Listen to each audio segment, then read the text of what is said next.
Alors depuis quelques années, on entend les gouvernements nous affirmer que les peuples européens ont vécu au-dessus de leurs moyens, que l'État a trop dépensé en sécurité sociale, en chômage, en services publics, en soins de santé, en éducation. Et que c'est donc pour cette raison que les États sont aujourd'hui surendettés et que donc il est absolument nécessaire d'assainir les finances publiques et de réduire la dette publique si on veut repartir sur des bonnes bases et retrouver le chemin de la croissance économique. Alors toutes ces affirmations sont très largement fausses et il est très important de les déconstruire, mais ce n'est pas aujourd'hui le sujet de mon intervention. Aujourd'hui, ce que je voudrais montrer, c'est que les politiques qui sont appliquées par les dirigeants européens aujourd'hui en matière de réduction de dette sont non seulement dangereuses, mais totalement inefficaces.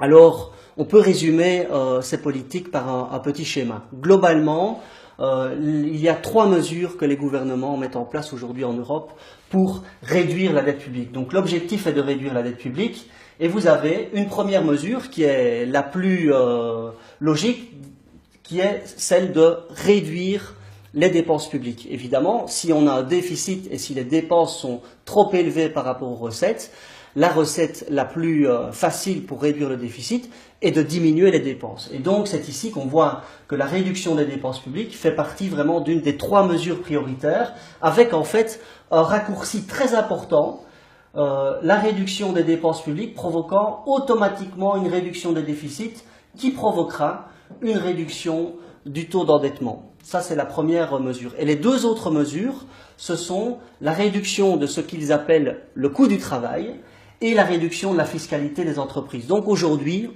il paraît que tous les travailleurs européens coûtent trop cher et que les entreprises sont asphyxiées, étranglées par des impôts trop élevés. Et donc il faut prendre des mesures pour éliminer ces problèmes. Et si on prend des mesures pour éliminer ces problèmes, il va y avoir une série de conséquences positives d'un point de vue économique. Il va y avoir de nouvelles créations d'emplois, de nouvelles créations d'entreprises, et toutes ces entreprises-là vont devenir plus compétitives. Elles vont donc pouvoir conquérir des nouvelles parts de marché, augmenter les exportations sur le marché international, et tout cela va provoquer une croissance économique. Croissance économique qui va augmenter les recettes fiscales, et donc qui va permettre une réduction des déficits, et également donc une réduction de la dette. Voilà donc un peu le schéma, la théorie dans laquelle que les gouvernements européens sont aujourd'hui en train d'appliquer un peu partout en Europe.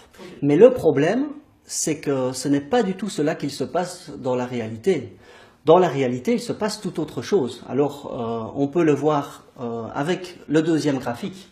L'objectif est le même, les mesures qui sont prises sont celles qui sont prises, mais en fait, toutes ces politiques d'austérité provoquent une série de conséquences, dont les plus importantes sont la dégradation de la sécurité sociale, qui provoque une réduction des aides sociales et une diminution du pouvoir d'achat, mais aussi une réduction du nombre de fonctionnaires, une dégradation des services publics et également une diminution des investissements productifs. Et tout cela provoque en réalité un ralentissement de l'activité économique. Or, s'il y a un ralentissement de l'activité économique, il y a d'une part une diminution des recettes fiscales, mais aussi une augmentation du chômage, ce qui provoque une augmentation des dépenses sociales, et ces 2 choses-là provoquent une augmentation des déficits, ce qui provoque une augmentation de la dette. Et donc nous étions dans une situation où l'objectif est de réduire la dette, et le résultat est exactement le contraire, à savoir une augmentation de la dette. Et donc, on est reparti pour un tour, parce que s'il y a une dette qui augmente,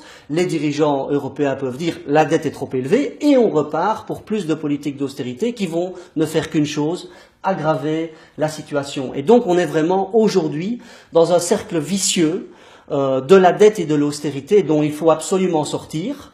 Mais je dois vous dire que on n'est pas prêt d'en sortir aujourd'hui, parce que quand on regarde les programmes d'austérité qui sont prévus dans les programmes de stabilité des différents gouvernements européens pour les prochaines années, on est vraiment très mal parti. Il y a des plans d'austérité de 5, 10, 50 milliards qui sont prévus pour plus ou moins tous les gouvernements, et tous ces plans-là vont être absolument désastreux, à la fois d'un point de vue social, parce que c'est très important aussi de se rendre compte que le coût social de cette politique d'austérité est très lourd. Cela veut dire exclusion sociale, précarité augmentation des inégalités et de la détresse et une dégradation des conditions de vie quasiment de la majorité des citoyens européens. Et donc il est tout à fait facile de démontrer que ce cercle vicieux de l'austérité est réellement et concrètement en place quand on analyse l'évolution des chiffres de la dette dans les différents pays européens.